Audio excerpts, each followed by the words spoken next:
So if you're willing to do that, go ahead and stand. And Stan, you can do it a second time, that's fine. Please repeat after me. I do hereby affirm that I will tell the truth and nothing but the truth to this committee today. Thank you. Amen. .com.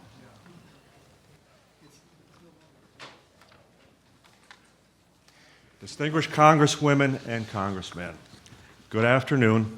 I personally would like to thank you for this opportunity to speak out on behalf of the many now passed through the portals of history, unable to speak for themselves. Men and women who have served this country selflessly and with honor, who are witnesses to something extraordinary, something beyond the human condition.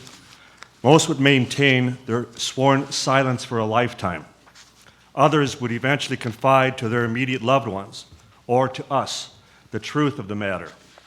Moreover, to these who this panel represents today, who so valiantly fought for freedom during World War II, who saved the world from Nazi domination, the fates were not finished with such devotion to their country.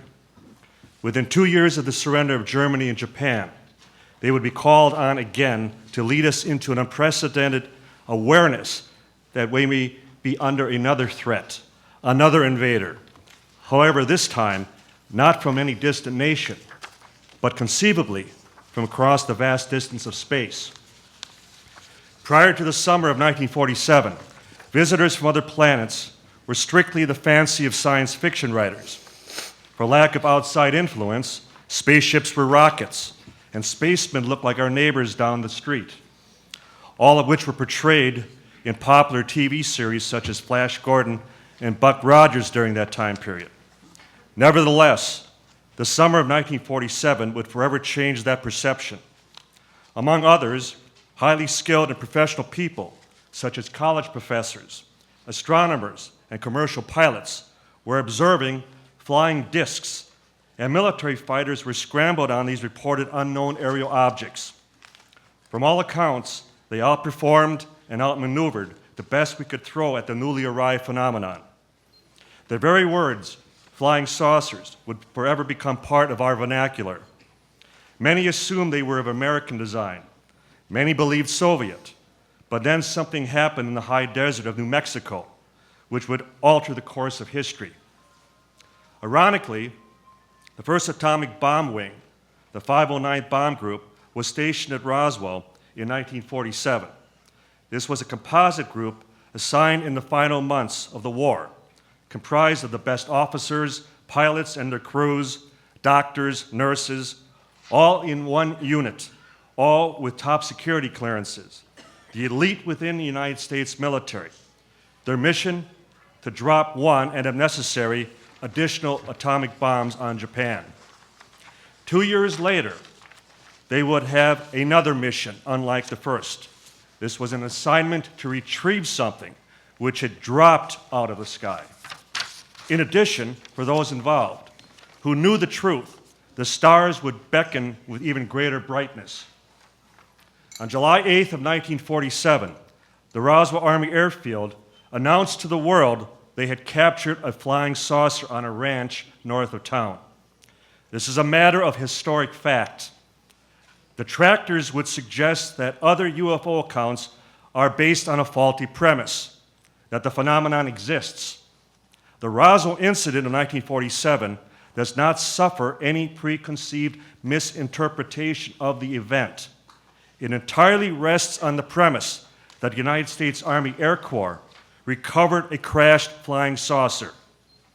Historically, the first explanation lasted for all of 5 hours as it slowly evolved from something otherworldly into a very common off-the-shelf weather balloon device. Please allow me to propound a consideration for everyone here present. Would any of us have any difficulty identifying materials such as rubber, wooden sticks, reflective foil, masking tape, and string? No need to raise your hands. as a continuing insult to the integrity and intelligence of the very personnel who were in charge of the atomic bomb at Roswell, officialdom, after 65 years of ridicule and defamation of eyewitnesses, insists that this elite military squadron would all raise their hands. The balloon that was assembled and launched daily by these same personnel somehow morphed into wreckage that even by today's standards defied conventional explanation. Dozens of witnesses have described to us paper-thin, metal-like material that could not be damaged by any standard means. Yet you could crumble it up, crush it into a ball, release your grip, and it would open up and flow like water over your hands. Weather balloon? Not a single witness to that alternative explanation. Since that time, due to eyewitness pressure, along with the assistance of one of your esteemed colleagues, the late Congressman Stephen Schiff of New Mexico, it caused the Pentagon to issue 2 additional solutions to what was recovered back in 1947. The third being Project Mogul, which was the exact same balloon contraption with the inclusion of an acoustic device. The fourth and most baseless of all, time-traveling wooden crash dummies, parachuted 5 years later in 1952. Even Jay Leno made jest about such fodder after the Pentagon disclosed its fourth version. Editorial writers and newspaper cartoonists lampooned the very suggestion and indicted indicted proponents as the real dummies. To think we now have 4 official versions of one historic event. Even politicians can't get away with that. However, which is the consensus of the eyewitnesses? Which of the 4 would provide sufficient evidence, albeit circumstantial, in any court of law? Former U.S. Attorney General Joseph DeGenova has stated, quote, "Circumstantial evidence is often stronger than eyewitness testimony because it's based on the facts. When you have footprints in the snow, it proves someone was there." End quote. The Roswell incident has produced hundreds of footprints, not in the snow, but rather in the desert soil of New Mexico. Sworn affidavits and a growing list of deathbed testimonies, confessions, all stating that the first press release about the recovery of the flying saucer was the correct one. As attorneys, you all know that deathbeds are admissible. If we were to dismiss the Roswell witnesses, then we would have to deny all such end-of-life declarations. There should be no discrimination just because we do not like their testimony. The proponents of a new theory and ideas are rightfully pressed for answers. Yet whether one is able to offer evidence, either pro or con, should not be the issue. Rather, the situation where after years of inquiry and investigation, there still remains questions. The mystery continues. That alone should generate further doubt and speculation. To do otherwise and persist in ignoring one of the most significant discoveries of all time may be one of the greatest mistakes in the history of humanity. To paraphrase Shakespeare's Hamlet, there are more things in heaven and earth, Horatio, than are in your dreams. Thank you. Thank you. Just for the record, would you give a little bit of your background, just briefly? My background, I worked for the U.S. Postal Service for about 25 years, and I graduated cum laude from Concordia University in Wisconsin. I was a special investigator for the late Dr. J. Allen Hynek of the Center for UFO Studies in Chicago. I would become the center's director of special investigations for 10 years. I sat on their board of directors for 10 years. And to date, we have interviewed over 600 witnesses, either directly or indirectly involved, which have provided us with an opportunity to write 4 best-selling books on the Roswell incident. The Roswell movie, which starred Kyle MacLachlan, Martin Sheen, Dwight Yoakam was based on our first book, UFO Crash at Roswell. So it's been quite an adventure. But I need emphasize to the panel that I was a complete skeptic. We thought we would make a single trip down to New Mexico and in a single weekend wrap this up, either coming away convinced that this was nothing more than a weather balloon or something else just as conventional. And upon speaking with firsthand witnesses, describing those very characteristics I mentioned of the material, of the wreckage, we realized that we needed to get back and continue tracking down as many witnesses as quickly as we could. We realized that we were potentially on one of the biggest stories of all time. Thank you for your passion and your commitment to what you've been doing. Well, thank you. Mr. Friedman, you're an old witness here, so you know the rules. I am the oldest witness here. You're not even close to us. Go ahead. You're right. I'd like to show the opticals, the visuals that I supplied, just to go through them quickly, very quickly. Biggest study ever done for the United States Air Force, Project Blue Book Special Report 14, 3,200 sightings, never referred to by the debunkers. The next one, please. Symposium on Unidentified Flying Objects. Those are the hearings of July 29th, 1968. I was the youngest then of the contributors to that. 254 pages, well worth looking at. The next one, please. Dr. J. Allen Hynek's book. He was only the Air Force Project Blue Book consultant for 20 years and chairman of the Department of Astronomy at Northwestern. You'd think when astronomers take whacks at UFOs, they would at least look at Allen's book, but they don't. The next one. There's the University of Colorado study, 965 pages, $539,000 it cost us. The press gave the vision that this proved there was nothing to flying saucers. A more careful look at the report shows that 30% of the 117 cases studied in detail could not be identified. You didn't hear that when the report came out.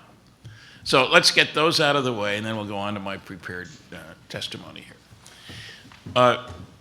People have often asked me why I think aliens would want to visit Earth. I have noted many reasons. Graduate students doing their thesis research on a primitive society, mining of dense metals as we have the densest planet in the solar system, etc. But the most important to me is that I consider all civilizations would be concerned about their own survival and security. That means keeping tabs on those primitive societies in the neighborhood that show signs of being able to bother them.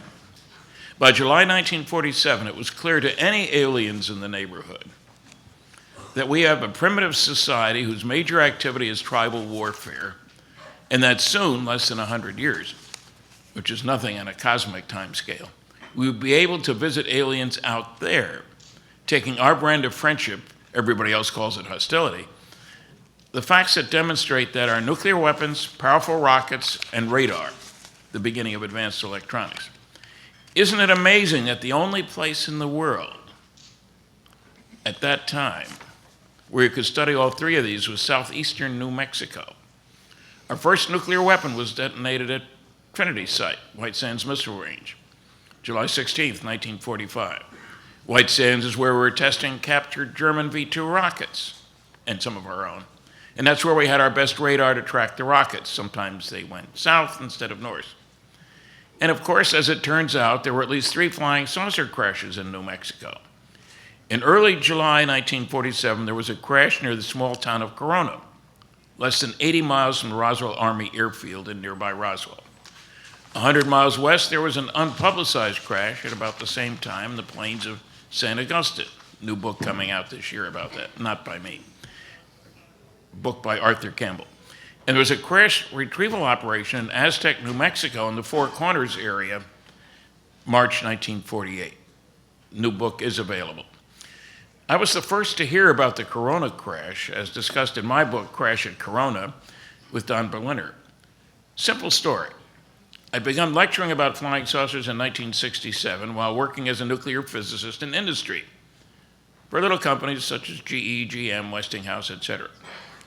In 1978, I was in Baton Rouge, Louisiana, to speak at Louisiana State University. I was at a TV station to do 3 interviews to promote my lecture that evening at LSU. I'd done 2 of the interviews. The third reporter was nowhere to be found. The station manager knew I had other things to do, was giving me coffee, looking at his watch. He was embarrassed, but he wanted to keep me there for that third interview. Out of the blue, he said, "The guy you really ought to talk to is Jesse Marcel. He handled the wreckage of one of those saucers when he was in the military." I practically dropped my teeth. "What do you know about him?" "He lives in Houma." That didn't tell me anything because I didn't know where Houma was. It's a big city in Louisiana. And I did visit there later to speak to Jesse. "We are ham radio buddies," he told me, the station manager. "You should talk to him." Okay, the third reporter, I've heard lots of stories, and you sort of put it in your gray basket. We'll see what we can do. There was a great crowd that night, and the next day I was at the airport early, called information, got a number for Jesse Marcel, and called him. He told me his story. As I found out later, he couldn't deny his involvement, as his name was in papers across the country. I didn't know it when I called him. People say, "Why did he talk to you?" Well, he didn't have a choice. He had to talk to somebody because he couldn't lie about it when there was public record. Soon thereafter, I heard about the planes of St. Augustine crash after a lecture in Bemidji, Minnesota. I shared both stories with an old colleague from Pittsburgh, Bill Moore, who lived in Minnesota. He had a third story from the Flying Saucer Review in the UK, which is still being published, which is rather amazing that it's gone on this long. An English actor named Huey Green had noted that he heard about a crashed saucer in New Mexico when driving from Los Angeles to Philadelphia. The date was recalled as early July 1947. That was not a trip you made very often back then. You can imagine what the roads were like at that time. Bill went to the University of Minnesota Library, looked at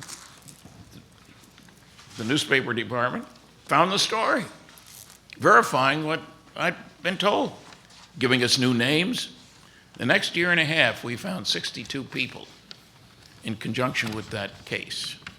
That went up to 92 a few years later. And these guys have added, I don't know how many hundred since then. Remember, we're talking about the most elite military group in the world. I got lucky. I called the Roswell Daily Record, which I hadn't known existed before that, looked in editor and publisher. I mentioned that I had some articles noting a crash of a saucer as reported by a Walter Hout, it's spelled 4 different ways. And I was shocked to be told, before I could finish the sentence, "Oh, his wife works here." Boy, talk about serendipity. How lucky can you get?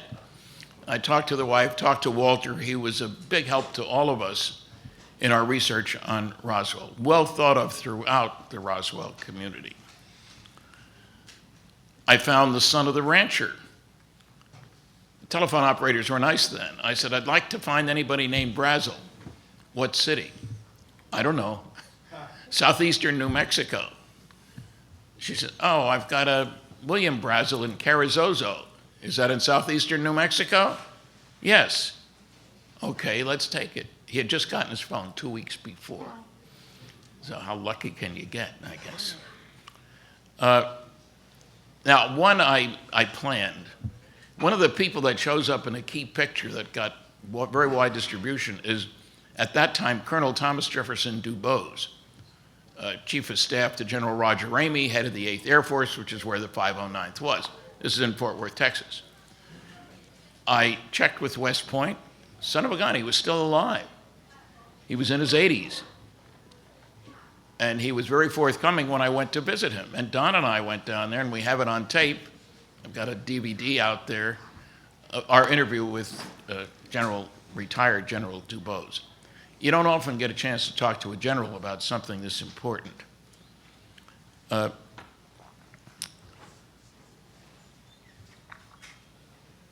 several of us here will be speaking at the Roswell Festival, which is early July. Much of the early Roswell research, I better stress, was done before the internet. It was hard work finding people. You called information, hoped they knew something, and so forth.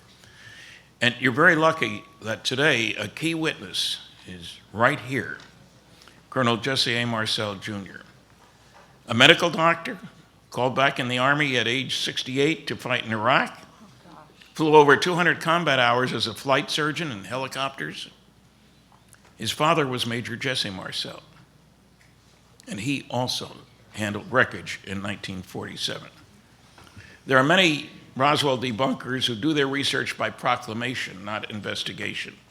Their motto is, "Don't bother me with the facts, my mind is made up. What the public doesn't know, I won't tell them." We have all found these people. As a physicist, I want facts, not fantasy. So I am most grateful for this opportunity to be here. Thank you very much.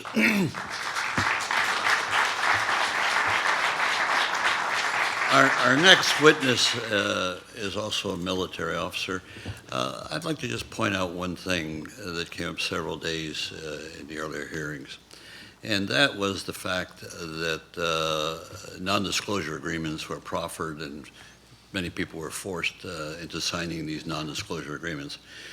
You take an oath when you go into the military to the Constitution, not to the president, not to a general, not to an admiral. You take it to the Constitution to defend the country. And many times you have better judgment on what is defending the country than many of our leaders. So, Colonel, with that caveat, I want you to come forward. First of all, let me point out that I prepared a document last night for you all that deals with Project Blue Book and how it was orchestrated to be closed by the military. It was a planned operation to end Project Blue Book completely. And that was circulated, I think, this morning. My name is Kevin Randle, and I'm a retired lieutenant colonel with more than 20 years of service with the Army, the Air Force, and the National Guard. I served on active duty as a helicopter pilot in Vietnam and as an intelligence officer in Iraq. I served on both active duty and in the active reserve with the Air Force and ended my military career as the Provost Marshal in the Iowa National Guard. I have published more than 20 books about UFOs, starting with the UFO Casebook in 1989, and currently ending with Alien Mysteries, Conspiracies, and Cover-Ups just this last month. I've been working on a book about what can be found in the government files about UFOs for the last several months. In 1988, I was at a science fiction convention and participated in a debate about UFOs with some of the top science fiction writers in the world. These included Frederick Pohl and I believe George R.R. Martin, who I mention here today just because of his success in recent months. When it was over, Don Schmitt talked to me about the Roswell UFO crash and said that the Center for UFO Studies was beginning some research into it.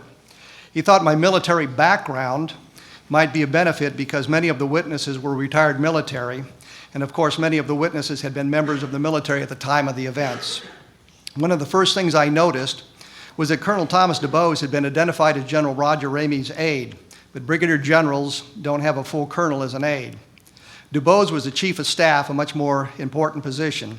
DuBose would later provide some very interesting testimony about what had been seen and done, include transferring the Roswell debris to SAC headquarters in Washington, D.C. at the time, all documented on videotape.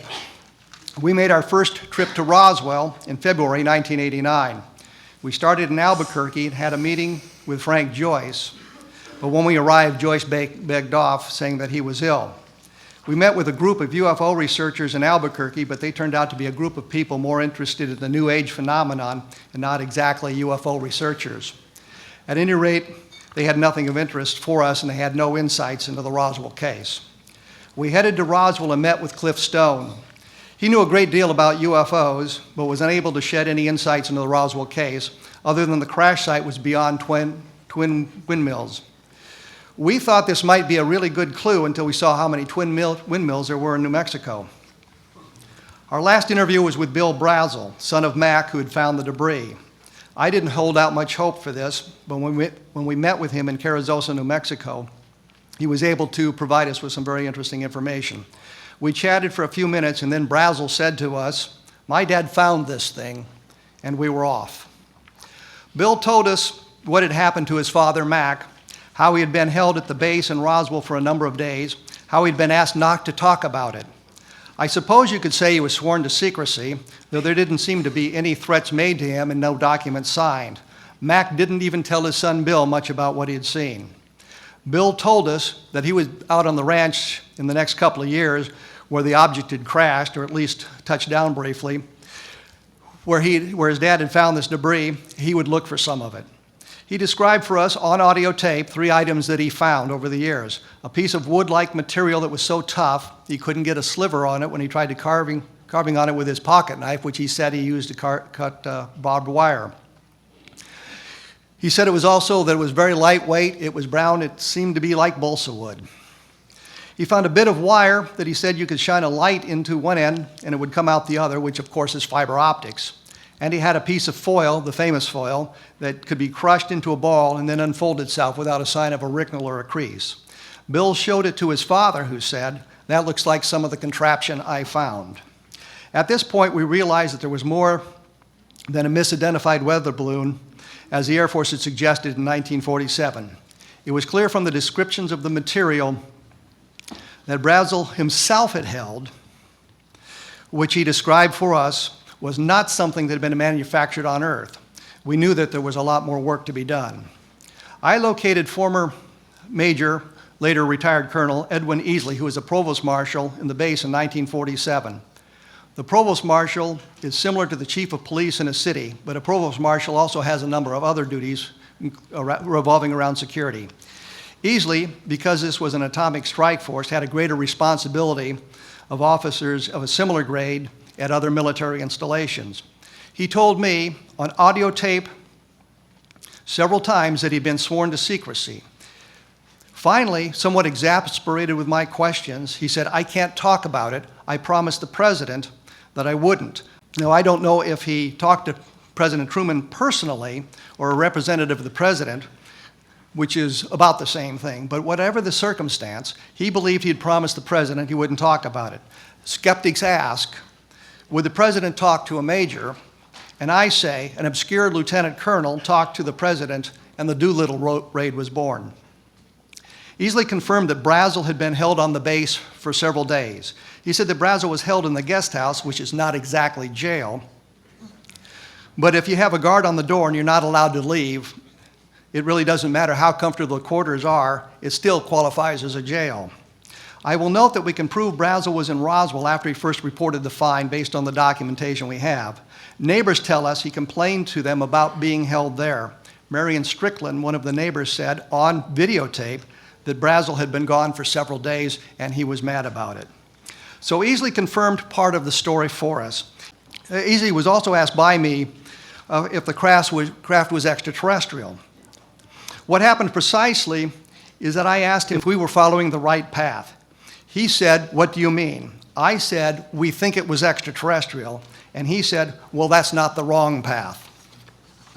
Every member of Colonel Blanchard's staff, Blanchard being the commanding officer at Roswell at the time, and who later was in line to be Chief of Staff of the Air Force, gave us a variation of that. Major Jesse Marcel Sr., the Air Force intelligence officer at the time, said, on videotape, "It seems that it was something that came to Earth, but it was not something made on Earth."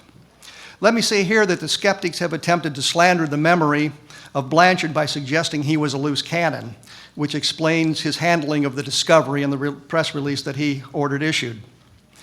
But his ratings, not long after the Roswell crash, by his superior officers, he was rated quite high, and there was nothing mentioned about the Roswell case. A loose cannon is not promoted to general and is not destined to be the chief of staff. Major Patrick Saunders, the base adjutant, who wouldn't talk much about it, the Roswell case when I interviewed him, did leave some documentation for us. He wrote on the flyleaf to the book, UFO Crash at Roswell, "Here's the truth, and I still haven't told anybody anything." And he signed it Pat. This page is called Damage Control, and it tells that files were altered, that they changed personnel records and the code words, and that the bodies and the craft were removed from Roswell.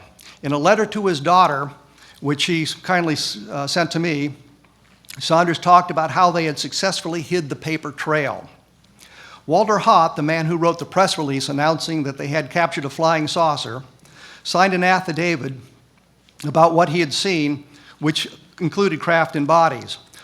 Haut said that in his position as PIO, that he often operated as Colonel Blanchard's aide de camp, a colonel not being authorized an aide.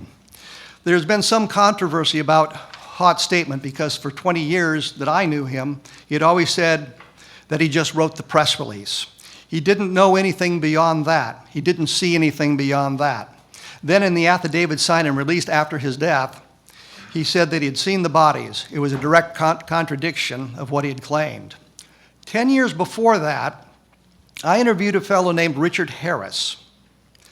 He was a finance officer at the Roswell Army Airfield, and he helped Patrick Saunders bury the expenditure of money. Let me digress here for just a moment. Everything has to be paid for by the military, or in the military, and all expenditures must be accounted for. You can't send an aircraft on a training flight, for example, without naming a funding source for that flight. Of course, you can have a cross-country training flight from Roswell to Wright Field in Dayton, Ohio, a perfectly legitimate expense. And you can always put the wreckage of an alien craft or the bodies on the flight without having to notice it or note it. The flight is paid for out of the training budget, and there is no need to mention the genesis of the mission, which is to take the stuff to Ohio. So Harris confirmed some of what Saunders had said, but more importantly, he told me that he'd seen the bodies, or he had almost seen the bodies. According to Harris, he was in a hangar where the bodies were temporarily located, and Haut asked him if he wanted to see them. Harris said that he put his hand on the doorknob, but he didn't turn it. This stunned me. Given the chance, I would have opened the door. But that's today in 1947. Harris said that he didn't want to see that. But it confirms to an extent what Walter Haut said about seeing the bodies. And as I say, Harris told me this 10 years before Walter Haut mentioned anything like that. Now, I have noticed I have just a minute left, and I had some interesting things I wanted to cover, but let me just say this. The Air Force claimed this was Project Mogul. The documentation suggests it was flight number 4, but when we look at the diary created by Dr. Albert Crary, who is the leader of the project, he said flight number 4 had been canceled. There was no flight number 4. There is a note that says that they had made it some kind of a test flight, but it's not part of the official record of the project in New Mexico. Mogul, by the way, was not highly classified. The equipment was off the shelf. What they were doing in New Mexico was published in the newspapers, and worse still, according to the documentation, these flights had to be announced in the FAA NOTAMs. These notices to airmen were items that could affect aerial navigation. An array of balloons, some 600 feet long, drifting along at tens of thousands of feet, fit that definition. Moore was aware of that in 1995, wrote that they had not contacted the FAA because they didn't expect this mythical flight number 4 to leave the restricted area. I wanted to mention one final thing, and I see my time has expired, but on July 8th, they made the press release. On July 9th, according to the newspapers, the United Press reported, reports of flying saucers whizzing through the sky fell off sharply today as the Army and the Navy began a concentrated campaign to stop the rumors. The question is, what happened to make them stop on July 9th when they had published everything else? I will say this, in 1947, the Air Force said what fell at Roswell was a weather balloon. When they made their investigation in the mid-1990s, they said they lied about this. It wasn't a weather balloon, it was a weather balloon. They just changed the name. It counted a cluster of balloons. It was nothing special about them. They were just weather balloons tethered together in a long train, but it did not answer the question. Why did the service members at Roswell fail to identify it as such? Why could they not identify a weather balloon, no matter what name you apply to it? Thank you very much. Thank you. And thank you for the brevity of your statements thus far. I want to clear up something because we've got 3 Marcels there, and we're talking about your father, who was a major intelligence officer. Is that correct? Yes. Okay, then you're a colonel in the Army that was a medical doctor in addition to that, and then you've got your son. You would be Marcel number 2. He's Marcel number 3. Okay. Now, and your position at this point, and then we've got Denice, who I presume is your wife. Sister. Okay. So we got the whole family here, and we're going to get testimony from all of you. Appreciate that. And so, Colonel, please proceed. Yes, sir. I'm the son of Major Jesse Marcel, who was the intelligence officer for the 509th Composite Bomb Group based out of Roswell Army Airfield in 1947. The 509th, as you may recall, was the squadron who entered the war with the atomic bombing of Hiroshima and Nagasaki. My dad's credentials obviously were very impressive. In the course of his career, he was not only one of the few officers selected for the 509th, but he also went to radar school and also was a staff member of the Air Force intelligence officer. The radar school was important because in that he would have been very familiar with all kind of weather balloons and radar targets and the paraphernalia associated with this kind of a device, weather balloon or mogul balloon. But a balloon is still a balloon with off-the-shelf material. I myself followed a career in medicine, graduating from the LSU School of Medicine in 1961, and I joined the military shortly after my graduation and internship. My first taste of the military was being stationed on board the USS Randle, which was a troop transport ship destined for Cuba. We spent several weeks sailing around in circles south of Cuba in preparation for the invasion, which fortunately never happened, or else I wouldn't be here. Yeah, really. And I ended my career as an Army colonel in December of 2005 after a 13-month tour in Iraq, where I gained 200 hours of combat flying and things like that, just having fun out there, really. And I did not come home entirely unscathed. However, I got severe PTSD from all the rigmarole, and also developed a weakness in my legs that they think is related to some sort of toxic contamination that I became exposed to in Iraq. But that's neither here nor there. Actually, my story for the Roswell part began in the wee hours in the morning of July 1947, when I was awakened by my dad, who was returning from an assignment to collect debris of unknown origin from a ranch out of Roswell. This is the Foster Ranch, and this is the debris that Mac Brazel had run across. Apparently, the rancher by the name of Mac Brazel notified the local sheriff of Chavez County of the downing of some sort of aircraft on his land. He was not quite sure what the nature of this was.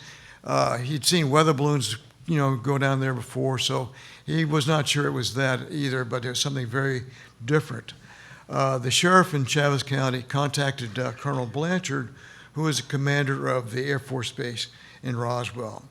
Now, Colonel Blanchard knew my dad was the intelligence officer, so he dispatched my dad and a CIC agent, Sheridan Cavett, to investigate what this was, whether it was one of our planes or just whatever, just an unknown crash site. So it was their job to go ahead and ascertain what was out there and bring representative portions of this back to the base so they could study it to make a final determination of this. As it turns out, our house happened to be on the way to the base, and this is in the wee hours of the morning. So my dad, knowing that he had seen something very special, wanted my mother and myself to look at this also, because as he said, you'll never see this again. So what he did, he stopped off at the house, awakened my mother and myself, and again, the wee hours of the morning. It was summertime. I've been playing all day with my bicycles and things like that. I was 11 years old at the time, however. And he brought us into the kitchen, and I saw a smattering of this strange debris on the kitchen floor that he had pre-positioned. He said, "Look at this. I think this is what you call a flying saucer or remains thereof." I was not quite sure what a flying saucer was at that time, because I was more interested in bicycling and using my .22 rifle for practice. But at any rate, the first thing he wanted us to do, or me particularly, was to check the debris out, make sure there was no electronic components there, looking for vacuum tubes, resistors, condensers and things like that. But there wasn't any. And he already knew that, but he wanted me to satisfy my own curiosity as is.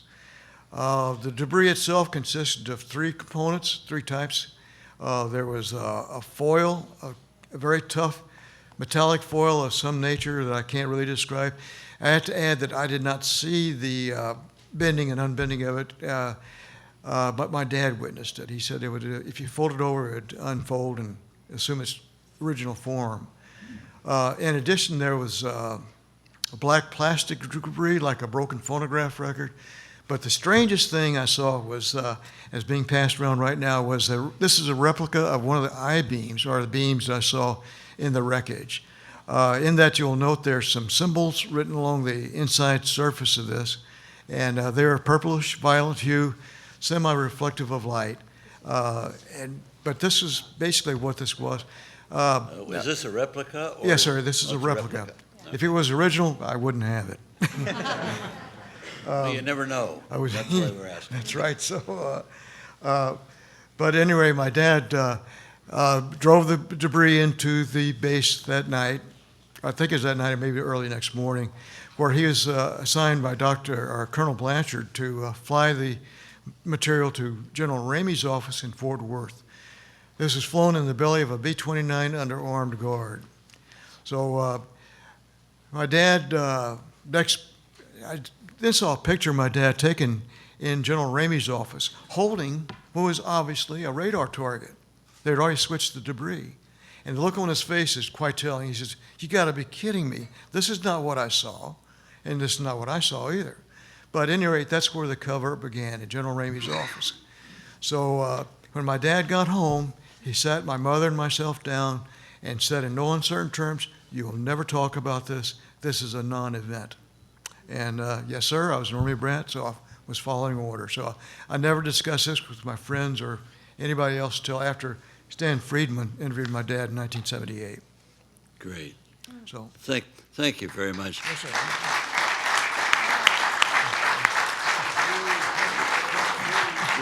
Let me reemphasize. As a military officer, you took an oath to the Constitution, not to General Ramey or to anybody else. It's the Constitution. Yes. Okay? Yes, sir. We move now to your son, Jesse, the third. Third, yep. Marcel. Marcel's a French name? Marcel? Yeah. Thank you to distinguished members of the committee. I am here today not to speak as an expert witness to what I have heard and researched about Roswell, but simply to help you to get to know two great men, my grandfather, Major Jesse Marcel Sr., and my father, Dr. Jesse Marcel. My grandfather was a simple man who just wanted to lead a simple life. Closer to the mic, please. Oh, sorry. I could restate that. My grandfather was a simple man who just wanted to lead a simple life. Starting at a very early age, when he wasn't helping the family with the farm, he would sneak away to find parts to build radios. Later in his life, before entering the war, he would use these skills to build a ham radio that would become a lifelong passion. He would spend endless hours chatting with people from around the world. Things would change rapidly as we were pulled into the Second World War. On his own accord, he went from his job as a civilian draftsman to join the war effort, where he excelled in his duties from the very beginning. His superiors recognized his aptitude towards problem solving and sent him to intelligence school. Again, he excelled in his courses and was asked to teach the next incoming class. He would eventually end up in the Roswell Air Force Base working in our nuclear bombing program with the 509th Composite. With the war over and a life returning to a sense of normalcy, Grandpa would receive a simple order, an order that would change his and most of our lives forever. The heavens would open up and send us a visitor that would establish the words alien and flying saucer in the English vernacular, and it was him they sent to investigate. Decades later, my father followed in Grandpa's footsteps as a military man serving the Navy to train to be a medical doctor. Soon after, he would settle down in Clancy, Montana to raise a family and continue in the reserves to become a helicopter pilot. As the only NT, I remember as a child going with my father on his rounds, not the ones to the hospital, but the ones where he would visit his parents in their homes. He would carry in his little black bag and take care of his patients in the same caring way that he would take care of the rest of us. Back in the office, if a child showed up in ratty shoes to his appointment, a new pair would be waiting for him on their next visit. I remember very fondly watching him not only build a telescope, but his design and construction of a computer guidance system for the telescope long before there was such a thing, at least on an amateur level. He would spend endless hours wrapping small green glass switches that would eventually become the brain. In the summer, we would all pile into a van, RV, or whatever form of transportation that we'd have available to us and head to home, Louisiana, where my grandparents had lived or had returned to live out the rest of their lives. I remember so clearly driving down the shell-covered road leading up to their house, with the most notable feature being a huge greenhouse that easily equaled the size of their residence that my grandfather lovingly built for his wife, Vio. My grandmother had a green thumb like no other. My father would send her a tomato plant that would barely survive the short Montana summers into immense vegetation that would reach the floor to ceiling. Each morning, my grandfather would lead me to his shop, occupying a space between the house and the garage. He'd reach up into the rafters and pull down fishing poles that had been there for decades. These poles were not made of fiberglass, but of bamboo. Very simple, but effective in their trade. I recall leaning against a table saw in his workshop, watching him attach the reel with a hand that was missing a digit from some long-ago battle with that same table saw. He would add the weights and the bobber from 2 rusty old tackle boxes and finish the session off with showing me how to delicately hook the worm without injuring myself, although this was not always the case. We'd make our way to the back door and out on his lawn that ran up against a bayou. After a couple of casts, we could sit back and talk and enjoy each other's company. My grandfather's other great obsessions were sports. LSU provided the teams that he most favored and occupied his weekend TV viewing hours. I'll always remember Grandpa as a gentle giant who somehow lived the life of a Southern gentleman who would be at least partially responsible for changing the way people of our world would look into the night skies and think to themselves, maybe, just maybe, somebody was looking back. Today I share these same stories I learned as a child with my own kids. Roswell is a new topic of conversation between the kids and their teachers in elementary school. The legacy will go on. Thank you. Thank you very much. And now for your sister. Well, first of all, I also want to thank the committee for taking the time to listen to our family's history. My name is Denice Marcel. I am the granddaughter of Major Jesse Marcel Sr. and the daughter of retired Colonel Dr. Marcel Jr. My grandfather was the first military officer at a UFO crash site in Roswell, New Mexico. While there, he collected some of the crash site debris. He was so amazed by the characteristics of the debris, he decided he had to show my father and grandmother. And whatever it was that they had seen, it has had a great impact on our family. When we moved to Clancy, Montana in the early 70s, my father built a telescope in our backyard. Now, this wasn't one of your average, ordinary telescopes. To start, he dug a hole in our backyard the size of a small room. For months, I remember my mother and us kids helping him polish this very large mirror. From there, he began constructing the telescope, including building a rotating dome. This was a telescope that was later loaned to the Helena Astronomy Association, and he had built this from top to bottom. My dad, who was a man who had witnessed something, this was a man who was driven. That telescope opened up a whole new world for our family.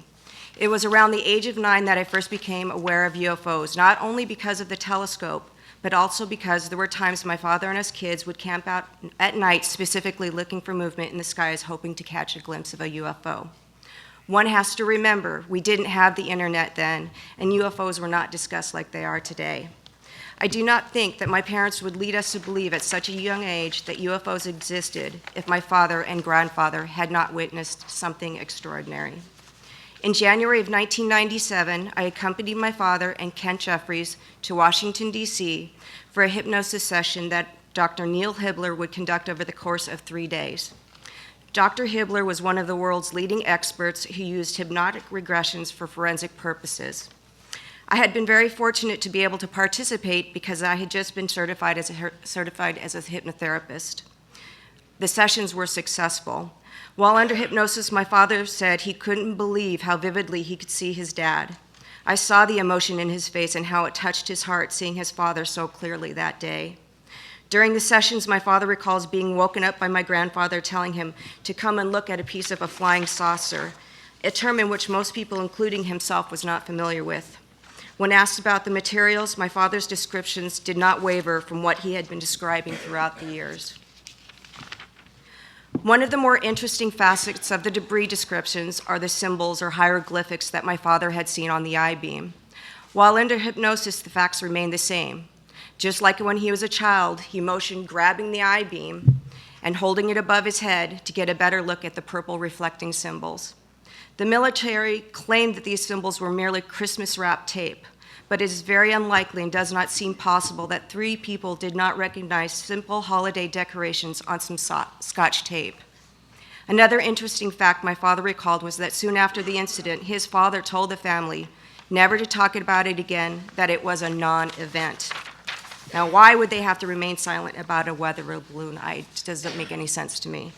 It has been said that since my father did not remember anything new from those sessions and did not remember seeing any exotic debris, electronic components, or anything that resembled motors, which they were specifically looking for, this material could not have been from a UFO, that the material was just too mundane. I believe this argument works against itself, because if it had been some radar device, there should have been some very basic electronic components, and it would have been mundane. Therefore, my grandfather would never have brought it home to show his family. The only explanation that he brought this home was because he was very excited about what he had found. My grandfather and father were very dedicated military men and always followed through with their orders.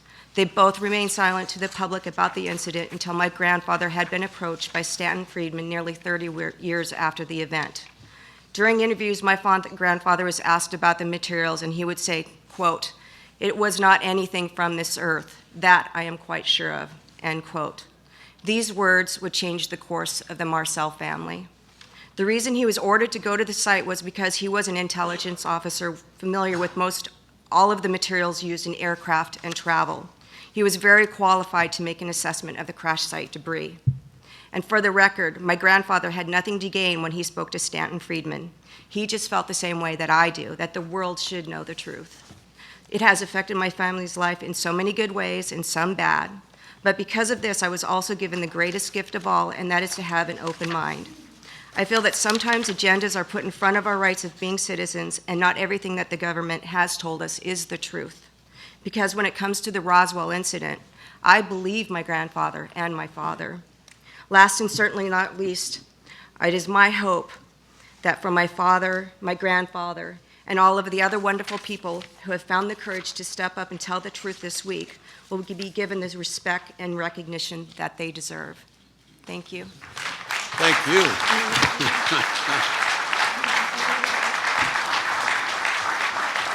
I just want to say that the Marcel family has a very close friend. His name is Richard O'Connor. I don't know if you've seen what he's put forward to support you. So he's a friend of yours. I want to now turn to for the members' sake, we have 7 minutes that we can delve into with these people. And I'll first turn to Merrill Cook to start the process. Yes, that's right. I'm getting there. Thank you, Mr. Chair. Donald Schmitt, I'd like to start with you.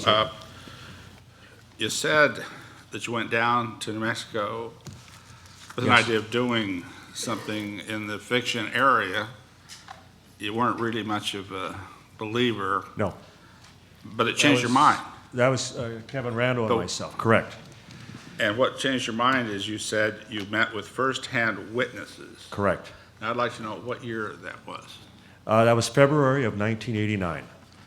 Okay, and could you tell me who those first-hand witnesses were that you met with? Dr. Randle had mentioned specifically it was the son of W.W. Mac Brazel, Bill Brazel Jr., and we could also add his wife, Shirley, who were both first-hand witnesses to the material. So you talked to them on that occasion? We had the opportunity at that time and many times thereafter, including other members of the Brazel family. What we could also point out is that Bill Jr., the son of the rancher, was fortunate enough to discover additional remnants from the crash months thereafter, especially after heavy rains, pieces would wash to the surface. Now bear in mind, we already had first-hand accounts that there were 50 to 60 troops at the debris field site for the course of 2.5 to 3 days, walking shoulder to shoulder with wheelbarrows going to check sites. It required that much time to clear this site in contrast to a weather balloon, which would have taken all of them a few minutes for someone to toss over their shoulder, toss into the back of a pickup truck. I have almost no doubt that something crashed there, that there was a lot of pickup, and I just want to know exactly who it was you talked to. And you've answered that very well. I'd like to, we got a lot of witnesses here that Please, I yes. really want an opportunity to talk to. Lieutenant Colonel Randle, you had talked about work you've done to show why Air Force Project Blue Book was, you used some rather negative language about it. And why it was just, what, a cover-up is what you said? What happened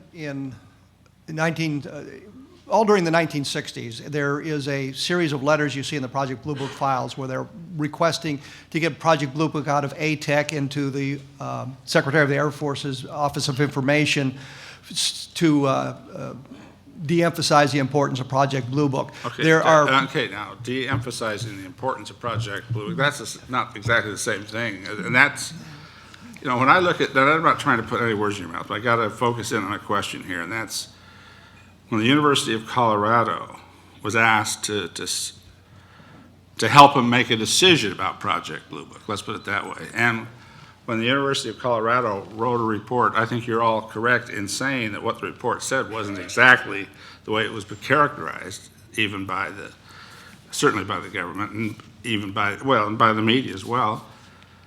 But isn't it true that it didn't say anything about it all being nonsense? It just said, we don't want to fund additional work on collecting this data that we are publishing to the world. I mean, there are 101 incidents published that we can read about from Project Blue Book. Am I correct? Well, what I'm asking you have absolutely no faith, and that's fine, in the National Science Foundation. Is that what you're telling us? What I'm saying, I just want to make sure I got it. No, what I'm saying is that the outcome of the scientific investigation was preordained.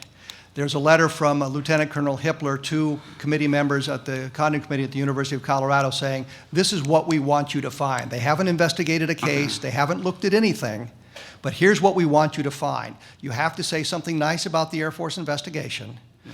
You have to say that it does not affect national security and allow us to close it down, because if you don't do that, we're going to be stuck with this for another 20 years. And Now, so the University of Colorado pulled the wool over the National Science Foundation folks. Is that what you're telling us? Yes. And they just during didn't the get it. investigation, They couldn't figure out that maybe there was influence from the Air Force on what Colorado they was. didn't care. What they were, the whole purpose of the Condon Committee was to end Project Blue Book and stop the Air Force investigation. During the Condon Committee's time in session, they were supposed to investigate cases that came up. There was a marvelous case from Shag Harbor, Canada, where something was photographed in the air. It was seen to hit the ground. United States Navy responded. The Canadian military forces responded. And there's even evidence that the Russians responded. The Condon Committee's investigation was to make a phone call to Canada and say, oh, it's just a couple of teenagers who saw something strange. We're not going to bother with it. No, Now, okay. Don, And you've, I mean, I appreciate your answer. I'm going to move on, not All right. because I don't want you to have more opportunity, but I'm so particularly interested in what Colonel Marcel, Dr. Colonel, and boy, you should be proud of these children and grandchildren of Jesse Sr. You have done a wonderful job in establishing, you know, just that story about the fishing pole. You're talking about an honest grandfather. I mean, that came, you didn't have to even use that word. The way you described that, and to you too, Denice. And I'm very impressed with you, Jesse Marcel Jr. I mean, you're one of the very few witnesses that have actually held or seen or accompanied your father with something in your hand that came from this incident, or an incident that, let me put it this way, somebody that's a friend of mine, somebody that I've listened to, somebody I already said I had respect for, a different party, but former Governor Bill Richardson has said to me, and others with us in a discussion we had with him, that everything you have said is honest. There's no question in his mind that that debris is there, it happened, and what you've said about your father and doing all that is absolutely true. What you've said to me here directly simply reinforces something I believe, because I have a lot of faith in the integrity of the man I just mentioned, Bill Richardson. But I have to say this. I'm looking at you straight in the eyes here. I know that you believe that's from an extraterrestrial source. But can you say honestly to this committee that you know that for some reason, or that there's something that you absolutely know that the government is hiding? Because Bill Richardson agrees with you that they should open the files. I agree with you, they should open those Roswell files. We should see exactly what might remain from whatever you and your father took over. So yeah, you give this committee a lot of reasons for us to say, open those files. But I just want to hear an answer to the question I gave you. Years ago, I was called to Washington. I was going to a meeting, and there was a gentleman by the name of Dick D'Amato who wanted to interview me when I got to Washington. And he was in the Capitol building, Senate Room 228, I believe, if I remember right. But he said he wanted to talk to me about what I saw in Roswell. So I went up to the Capitol building, and very friendly, very nice gentleman. He says, we want to talk about what you saw in Roswell. And he asked me, did I want to talk in a secure room? And I said, well, sir, I'm not going to say anything I haven't said publicly already. He says, but I might tell you something. And so we'll talk in a secure room. So we went down into the basements, several floors down below in the Capitol building. And there was this beautiful meeting room there with a big table there with the pictures of our founding fathers across the overhead there. And when we sat down, he sat at the head of the table. I sat to his right. He had a legal pad to take notes on. And there was a book on the table, too. It's called Majestic. It was a book by Whitley Strieber, which actually is a fictional account of an established fact there. And he said, this is not fiction. So he admitted to me right there, this is not fiction.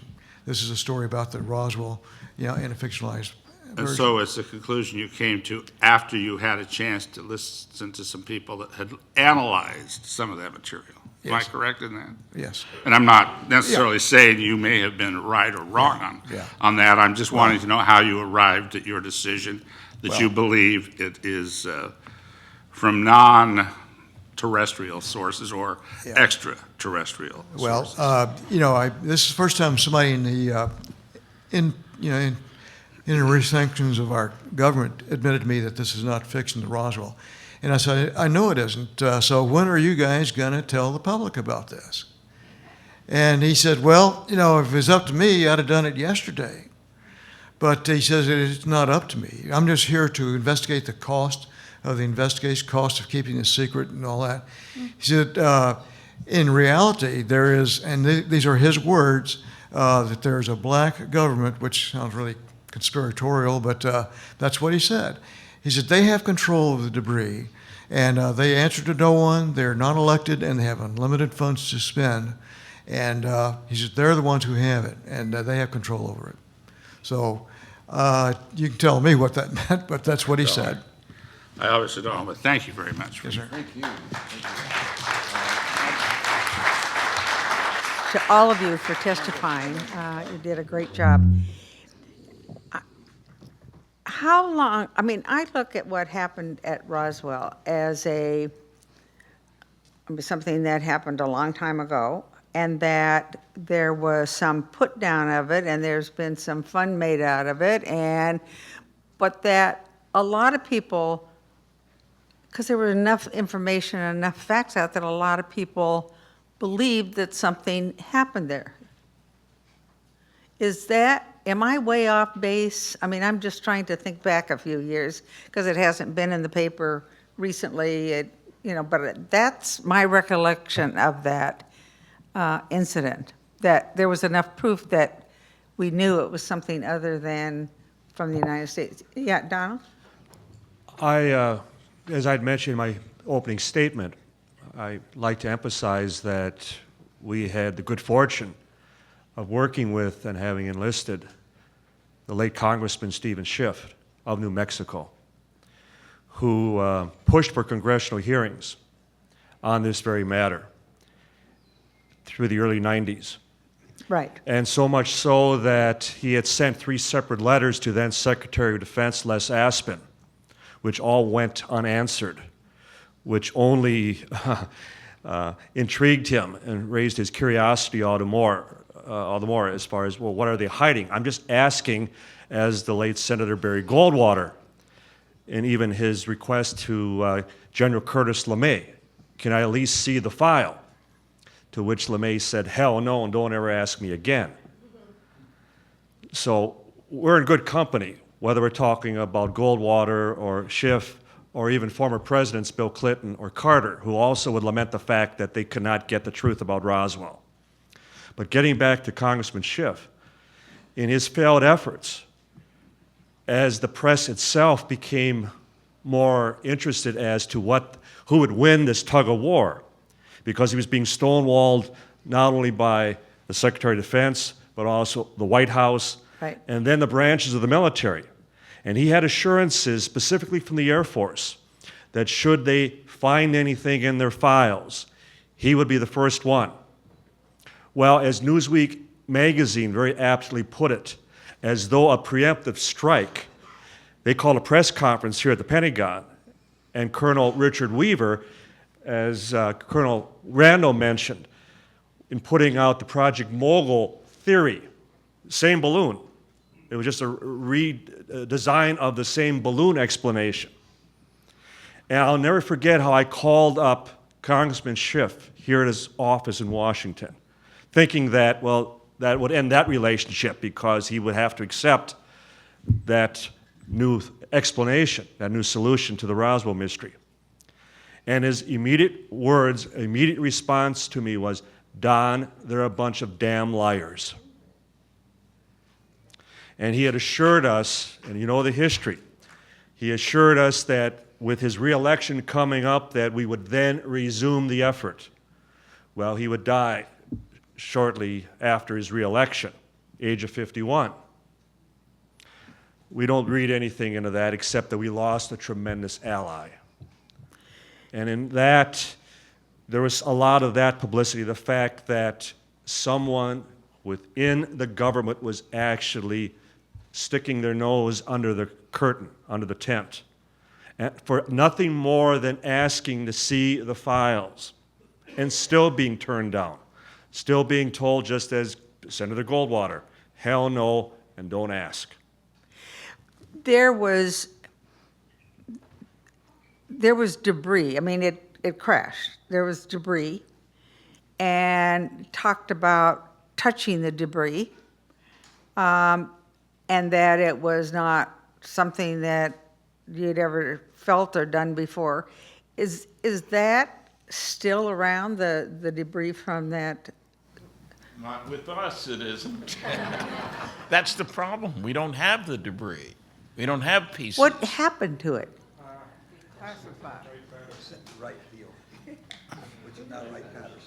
Probably got sent to right field when we know that it got sent. Okay. Where it went from there, whether it went to Area 51 or who knows what, we don't know.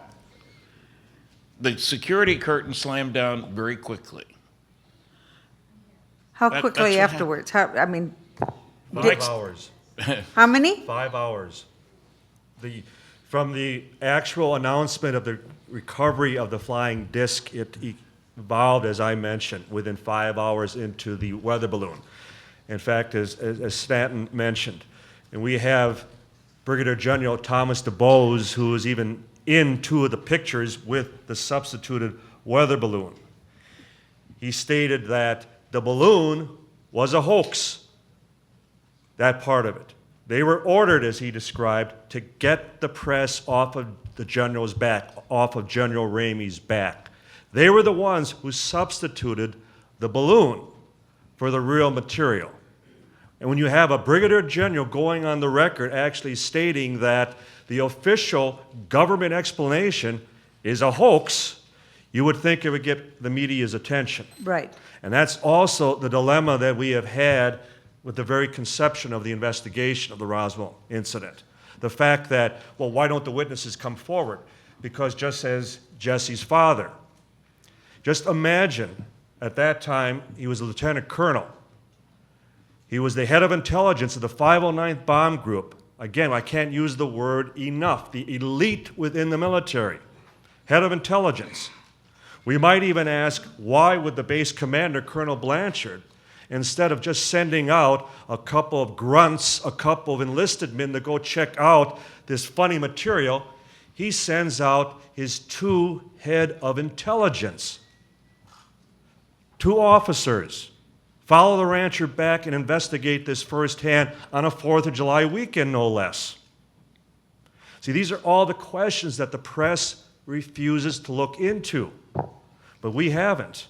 And that dilemma that as Major Marcel, when he finally stepped forward and said, being familiar with all materials, both familiar and domestic, this was something not made on this earth.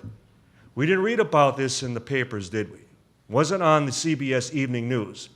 The only publication to touch that was the National Enquirer.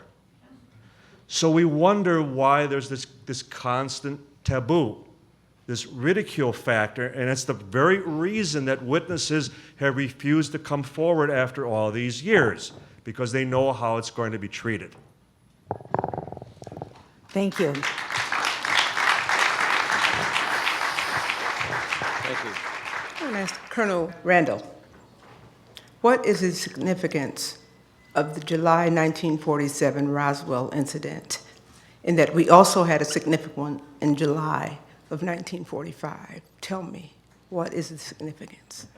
Well, the events in Roswell in 1947 set up the entire cover-up. At that point, we Cover-up of what? cover-up of the alien visitation. Okay, say that. What we look at is, after the Kenneth Arnold sighting on June 24th, 1947, there was an awful lot of stories in the newspapers about flying saucers. There was all kinds of discussion about what they were. One scientist postulated that if you left a dark movie theater and you walked out into the bright sunlight, you'd see spots in front of your eyes. This is what people were seeing. Didn't explain why the spots were black instead of silver. There were military officers making comments. At one point, one officer said, well, we're not interested in the flying saucers anymore. I don't want to know the editorial. I want to know what about the Roswell incident began the cover-up, you just said it, and no, don't give me the editorial part. Just stay on that part. Stay on the scientific part right there. What happened at Roswell, the cover-up of the alien, whatever we think that is. I hate that word, but whatever that is. Why, and yet, even yet today, why? In 1947, we'd just come out of a war. We are worried about our competitors in the world. If we can exploit this find, discover the propulsion system, discover the materials, how they work, we take a huge step ahead of our competitors in the rest of the world. So in 1947, it makes perfect sense. We don't want people talking about this.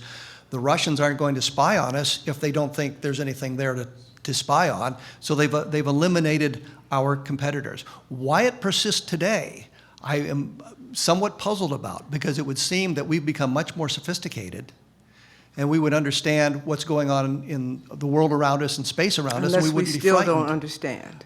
And I think the problem is we haven't decoded the materials. Okay, thank you, sir. That was good. And now you guys who know these people, you don't get to be a major in any of our militaries unless you're a well-respected, highly decorated individual about our nation, our family, and who we are. And that was your father, sir. Congratulations on that.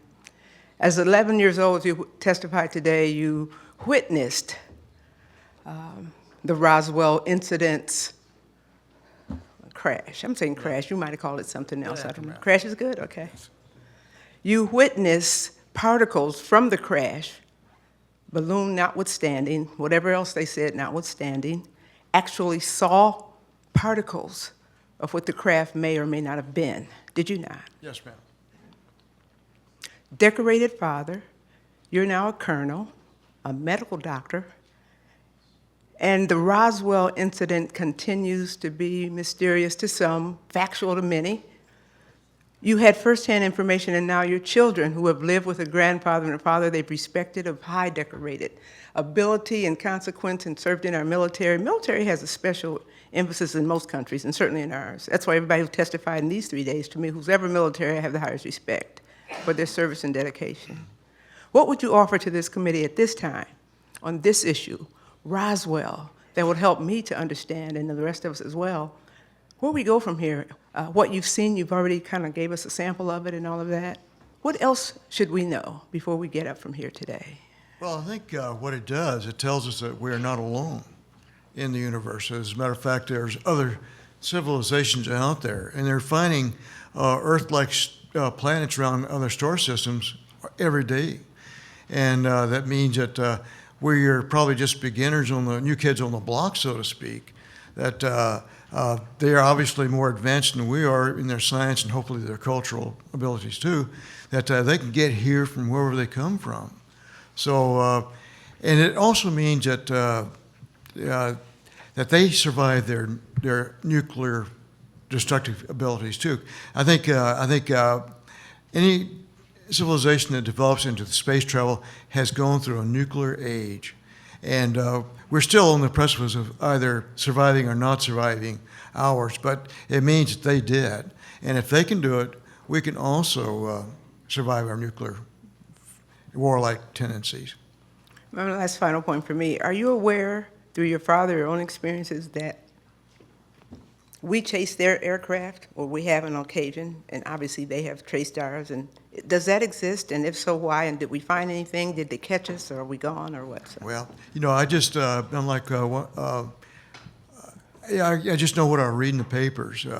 Okay, then that's okay, don't speculate. I'm just an observer of one event there, and I have a lot of theories, but... I bet, I'll talk to you offline on those. Okay. Okay. Thank you very much, I yield back. Thank you. Thank you. Our next is Congresswoman Lynn Woolsey. Thank you. There's just so much, and it's, you Marcels, I mean, don't you all worry that this isn't going to be resolved in your lifetime? I mean, good grief, tick, tick, tick, here we are. I mean, what, you know, gray hair, and I'm 76. some pretty old people, the three of us. But, I mean, then your story, then what happens to your story? I mean, and your story, the truth, but it's so much more meaningful when it comes from you. Well, as a 76-year-old, you know, I'm no spring chicken.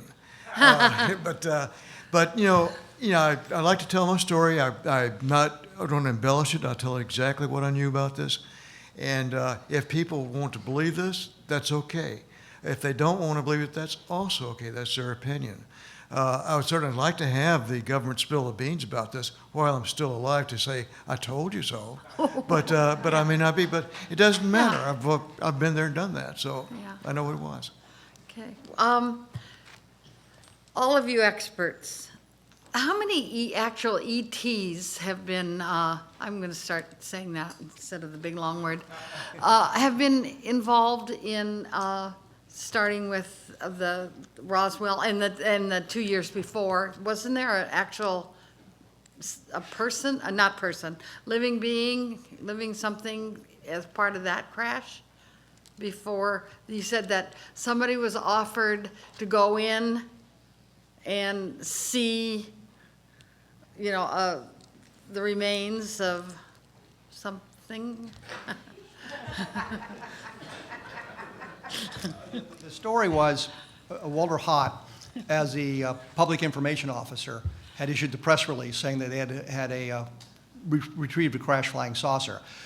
In the years that followed, he just said, all I did was write the press release. Right. Upon his, Don Schmitt and Tom Carey put together, working with Walter Hott and his family, put together an affidavit to be released after he passed away, giving much more information. And he talked about having actually seen the bodies of the aliens and more about that. The important thing was this Richard Harris, who was a financial officer at Roswell in 1947, told me long before Walter admitted to that that Walter had taken or seen him in the hangar and said, if you want to see something really incredible, it's beyond that door. And Harris didn't want to go in there and see the bodies, but it was the body of the alien craft.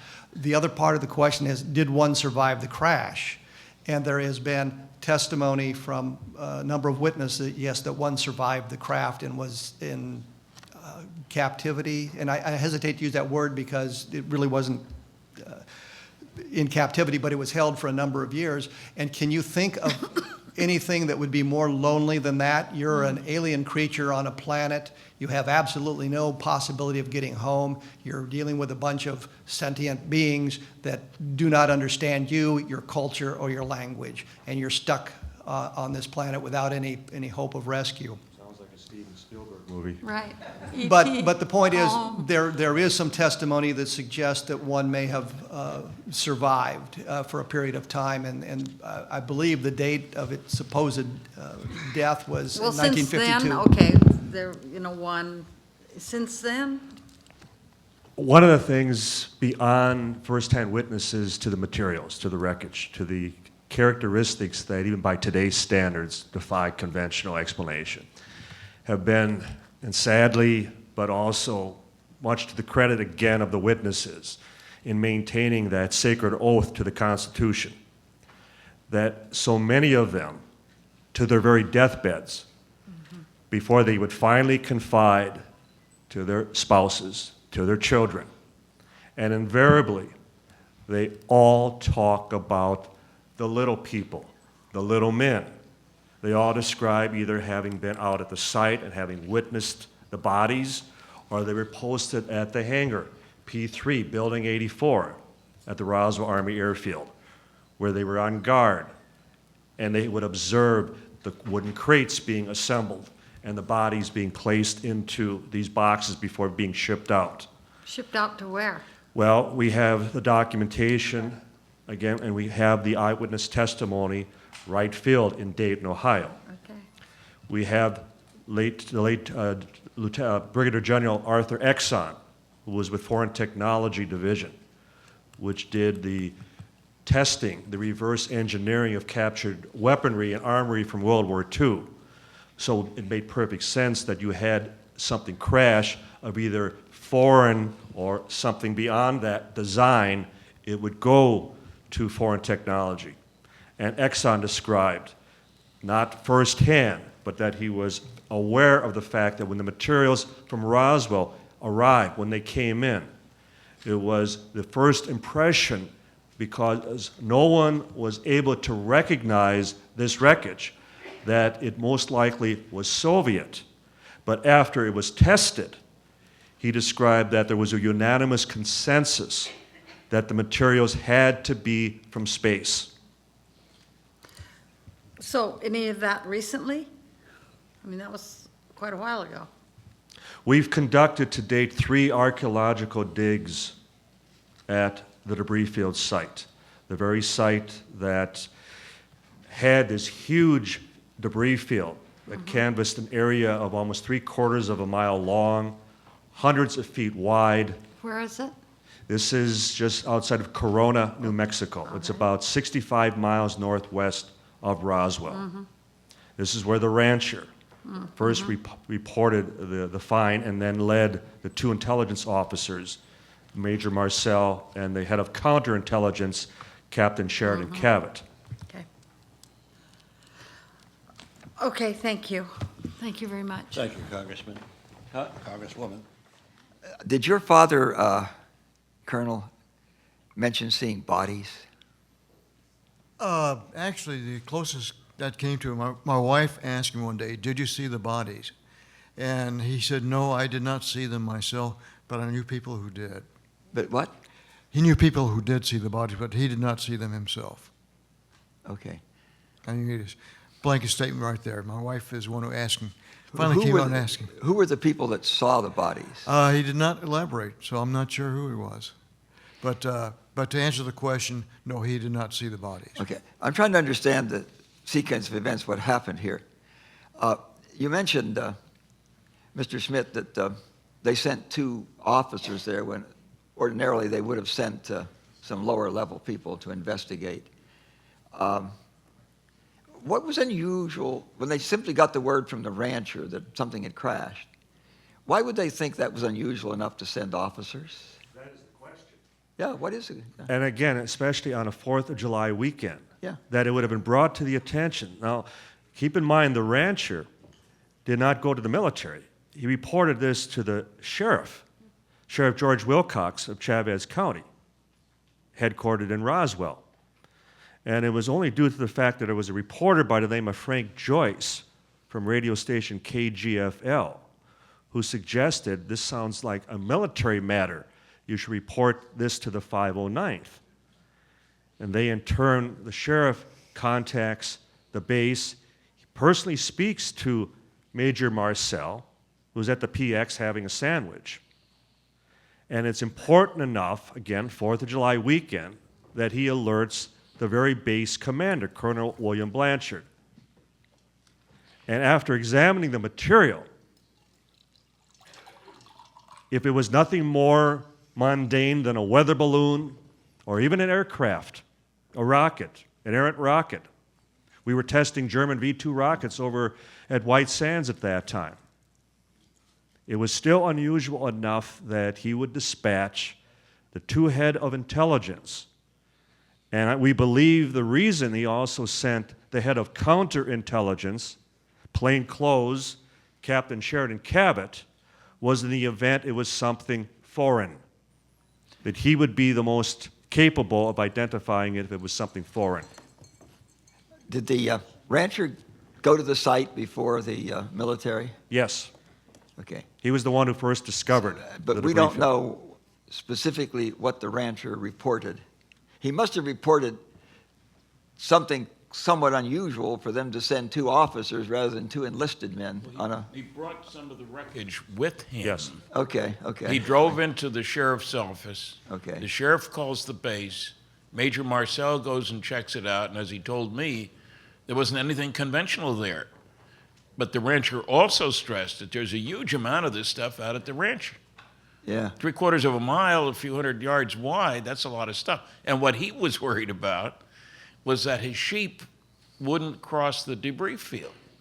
This is desert country out there. They need to go where the water is. They also don't want sheep eating anything like pieces of foil. It is a concern.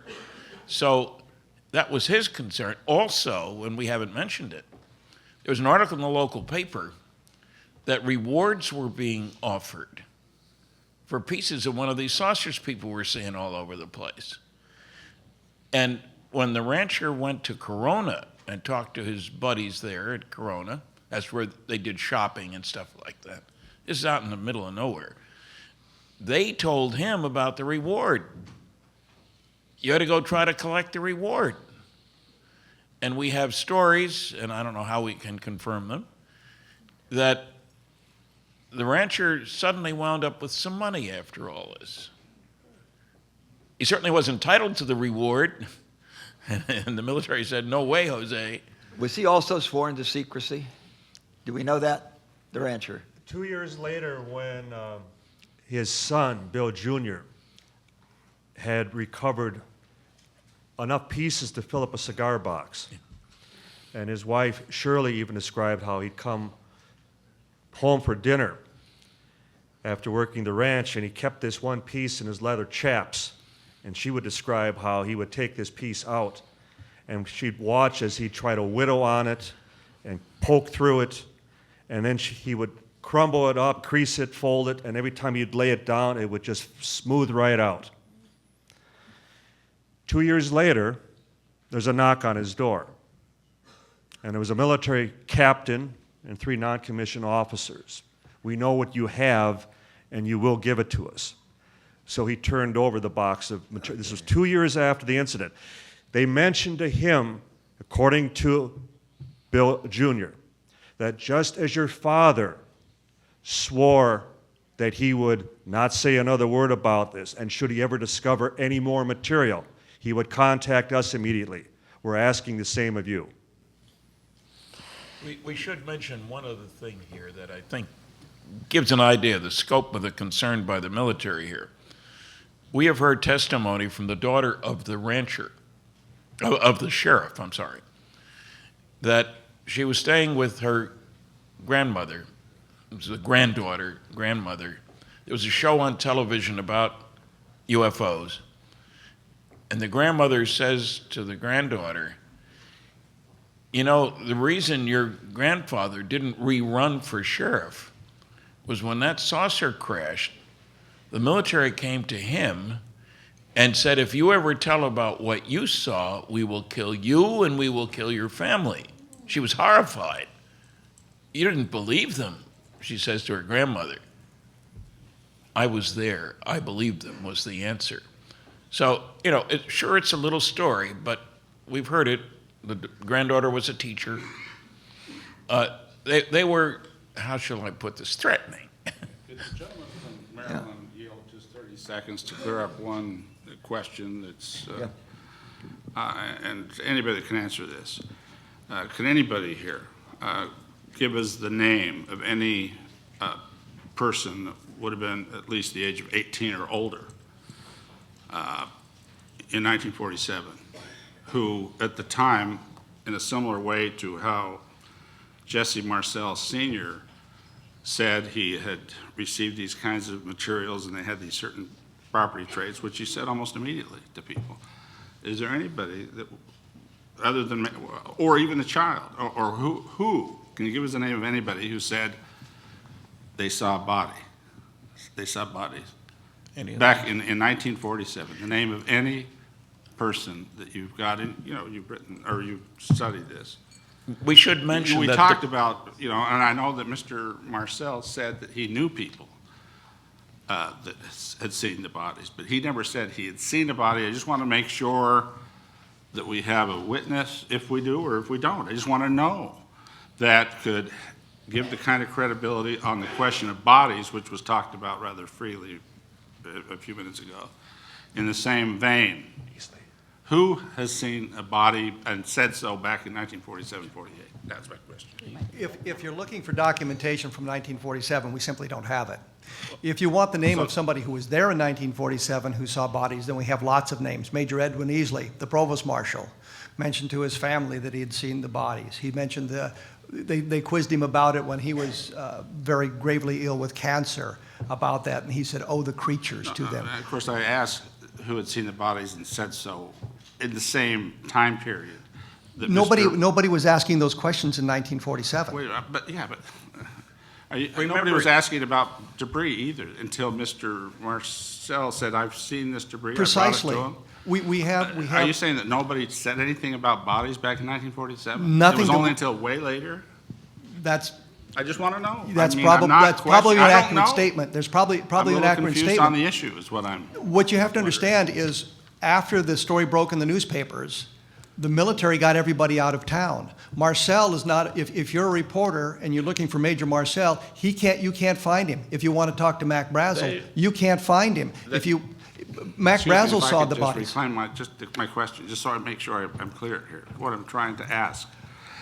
Hey, the Army, the Air Force, they could have been covering up from less than day one. They could, from the first second. That's not what I'm asking about. I'm asking, was there any person at the time? And maybe they can't because of a cover-up, even at the time. I'm just saying, is there the name of anybody, living or dead, who in 1947 it was documented that they said, and at that time said, not on their deathbed, not later after they've had some other situation, but at the time said they saw a body. That's my question. I understand the question. Yeah. I understand the question. And the answer is no. We have no documentation from that time frame when they saw the bodies. What we have are the people who were there, who later on talked about it. Most of these people didn't come forward with their tales. I apologize for taking all. That was the. But I wasn't trying to. Yeah, that's last time he'll yield to the gentleman from Utah. Let me make just one closing observation.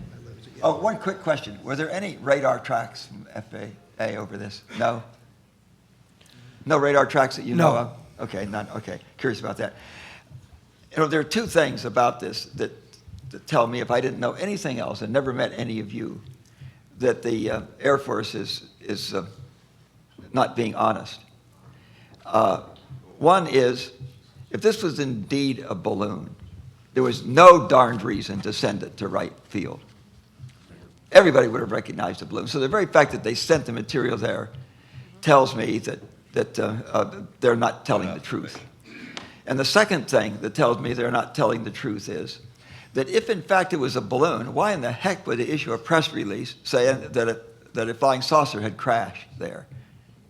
Yeah, and I don't know how you can argue away those two things. The debunker would say that's because Colonel Blanchard was a loose cannon, and he probably got banned to Siberia for putting out that stupid story. I've had somebody tell me that. They don't mention he got 4 more promotions. He was a 4-star general when he died of a heart attack and was vice chief of staff of the Air Force. That's not what you do when you have a loose cannon tell But those stupid two stories. things alone tell the honest observer that they are not now telling us the truth. Yes. A balloon is not going to be sent to Wright-Patterson, and a balloon is not going to result in a press release that says that a flying saucer has crashed. That was the press release. That's what they did with what they found there. And what they found there, as far as we know, is either still in Wright-Patterson or has been destroyed. Right? Or it's been moved to another location. which- But it's still in their possession. It can be tracked to Wright-Patterson Air Force Base with documentation and Wright Field then, I think, Wright wasn't Field it? at the Yeah, time, yes. right. And from that point on, we don't know where it went. It could have gone to Area 51. Yeah. We've been told that one of the bodies went to MacDill, which was a aerospace medical facility. Okay. Thank you for being generous with time, sir. Well, that's okay. I was pushing in to keep that sign up. I get 3 minutes. First off, having been a CIC officer, we had a set format report system. Was there any documentation within the CIC about the report of going to the crash site? Briefly. Well, what was especially interesting to us was after Major Marcel was sent directly, and as Kevin had mentioned, how they took all the key players immediately out of the picture, that anybody who had information on this was immediately either sent away or went on leave, or in the case of Colonel Blanchard, he set up an operation at the crash site. They were unavailable to the press, and yet there was still a lot of rumor throughout the area. In fact, in talking to surviving people throughout the Roswell area, there was a lot of talk about the bodies, a lot of rumor about bodies recovered, a lot of talk about the little men recovered north of town.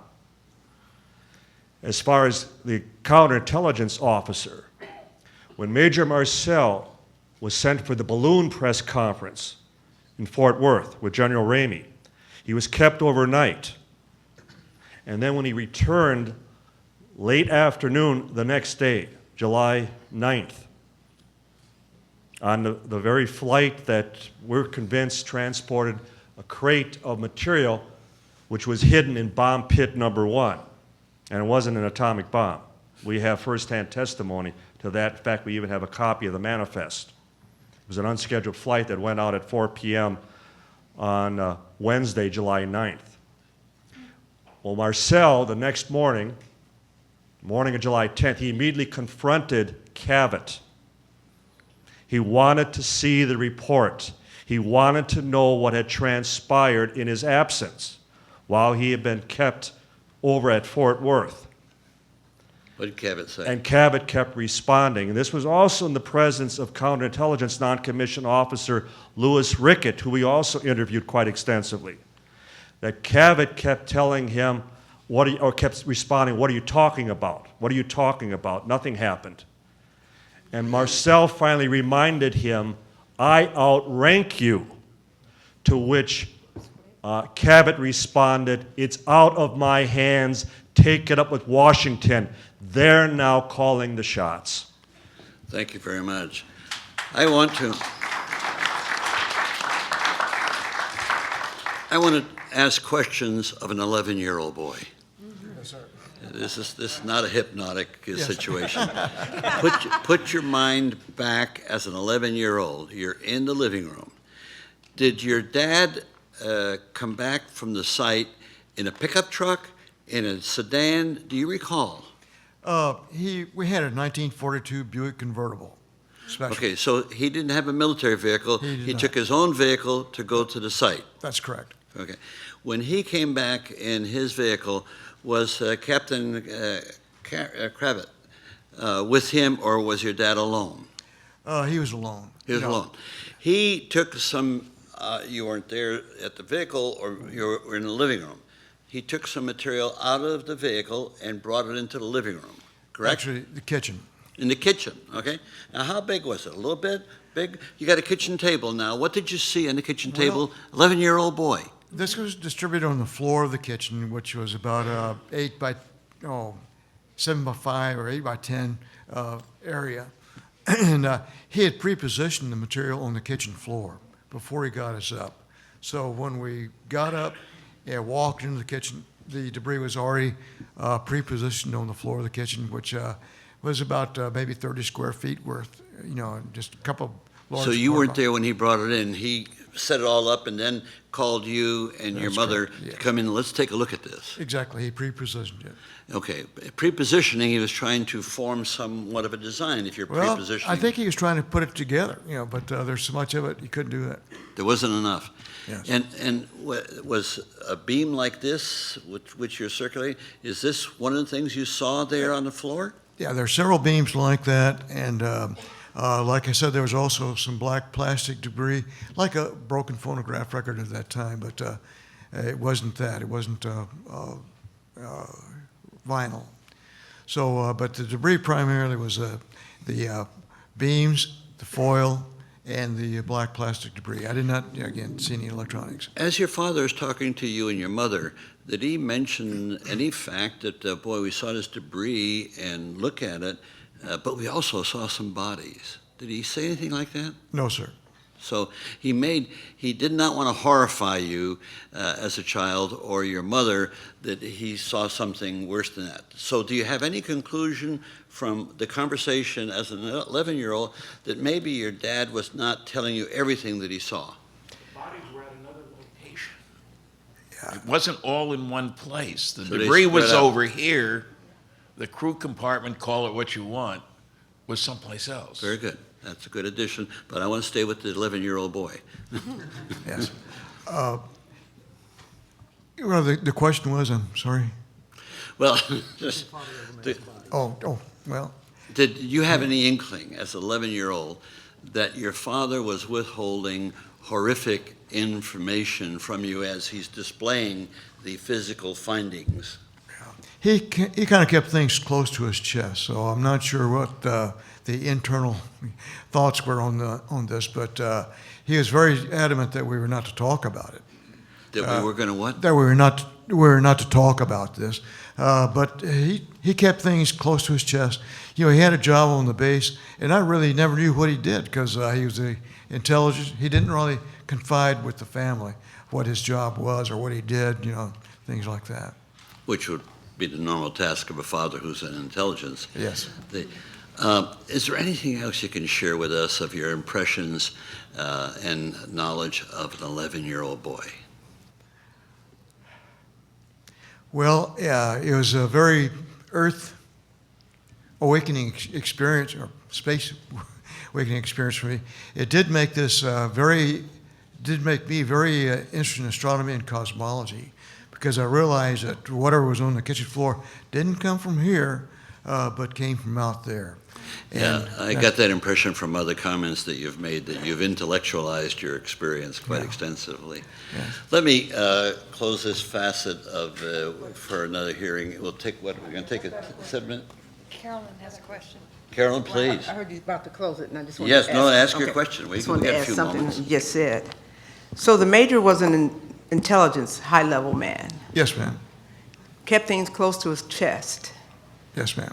Didn't share a lot with you that he felt was very high intellectually, has to do with his work. Yes. But, Okay. I'm going to let you answer this. But he prearranged what he had gotten that night and put it away on the floor, woke you up and your mom to come take a look at it. Now that in and of itself, this goes my mystery side of me, dun, dun, dun, dun, dun. But then that was significant. He didn't want you to talk about it. He never talked to you about it, but he wanted you to see that and never to mention it again. What do you make of that? That Well, was later. Yeah. Sorry? There's a time period in between Between when he what? saw it on the floor Uh-huh. Yeah. and when he And- came back from Texas. Okay, Yeah. I'm talking about just the floor and just waking you up, seeing you. He didn't have to show you anything. He could have just took it onto the base and Yeah, did whatever he did. I was going to bring that up, yeah. He thought it was significant material. Yeah. Right, and he wanted Yeah. his child to see it and Yeah. his wife, who he never even discussed things with. Yeah. At that time, the material was not classified, so he felt okay to do that. As a matter of fact, the only time I knew my dad to break security clearances is when he came back from overseas. I asked him, what did the atomic bomb look like? And what he did, he drew the outline of the Fat Man, the bomb that was used on Nagasaki. But then he tore it up and threw it away in the But trash I can. wasn't suggesting that he was breaking any kind of intelligence by showing it. He thought he's a major. He's a big time. He's up there with the generals and almost with the Joint Chiefs of Staff folk, you know? And he wanted to show you what he had found and what had obviously crashed near your home. But you couldn't say something about it. And then for whomever they are to take it and make light of it and it never happened and it's a balloon, that doesn't go together. No. You know, again, he was very excited about this. He knew this was a very special event there, and he wanted my mother and myself to be first-hand witnesses to this thing. But when he came back from Fort Worth after General Ramey, then he said, no more. It didn't happen, period. You got to stay with it. Thank you. Okay, thank you. We're going to take a 10-minute stretch recess, no more than that, 10 minutes, and we'll go into the next testimony.